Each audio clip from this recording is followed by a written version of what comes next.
Hello humans, welcome back to our channel Akash time. நம்ம இன்றைக்கி என்ன நியூஸ் பார்க்க போகிறோம்னு பார்த்தீங்கன்னா, ஹண்டா வைரஸ். அந்த வைரஸ் எப்படி எவால்வ் ஆச்சு அப்படின்னு சொல்லிட்டு இந்த டீட்டெயிலாக ப்ரீஃபாக பார்க்க போகிறோம். இப்போ ஒரு ஷிப் வந்து கிளம்புது. அந்த ஷிப் வந்து அர்ஜென்டினாவிலேருந்து கிளம்புது. 147 பேர் அந்த ஷிப்பில் வந்து ட்ராவல் பண்ணுறாங்க.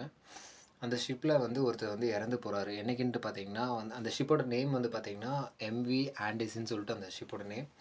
அந்த ஷிப்பில் வந்து ஏப்ரல் 11 வந்து ஒருத்தர் இறந்து போகிறாரு. அப்புறம் அவரோட ஒய்ஃப் வந்து ஏப்ரல் 26 வந்து இறக்குறாங்க அதே ஷிப்பில். அதுக்கப்புறம் வந்து ஏப்ரல் 27 வந்து இன்னொருத்தருக்கு சிம்டம்ஸ் வருது. சிம்டம்ஸ் செக் பண்ணி பார்க்குறாங்க. என்னன்ட்டு பார்த்தீங்கன்னா எல்லாருமே ஒரே பேட்டர்னில் தான் இறந்துருக்காங்க. எப்படின்ட்டு பார்த்தீங்கன்னா மூச்சு பேச்சு இல்லாமல் அந்த ப்ரீத்திங்கில் தான் சிக்கல் வந்து இறந்துருக்காங்க. அதுக்கப்புறம் அவரை வந்து ஹாஸ்பிட்டலில் செக் பண்ணி பார்க்கும்போது அப்போ தான் கண்டுபிடிக்கிறாங்க இது வந்து ஒரு ஹண்டா வைரஸ் அப்படின்னு சொல்லிட்டு. அந்த ஷிப்பில் வந்து இந்தியன்ஸும் 2 பேர் இருக்காங்க. அவங்களும் இப்போ குவாரண்டைனில் தான் இருக்காங்க. இந்த வைரஸ் வந்து எதுலேருந்து வந்துச்சுன்னு பார்த்தீங்கன்னா எலிகள்லேருந்து தான் இந்த வைரஸ் வந்து வந்திருக்கு. ஆல்ரெடி வந்து எலிகள்கிட்ட இந்த வைரஸ் இருந்திருக்கு.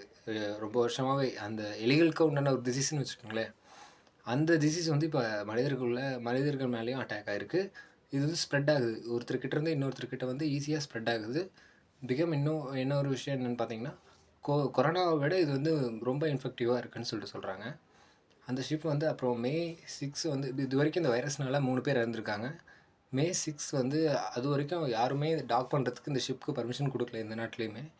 அதனால் இந்த ஷிப் வந்து கடல்லே தான் நின்றுட்டு இருந்துச்சு. இப்போ வந்து ஸ்பெயின் பர்மிஷன் கொடுத்துருக்காங்க. இந்த ஷிப் வந்து ஸ்பெயினை நோக்கி போயிட்டுருக்கு.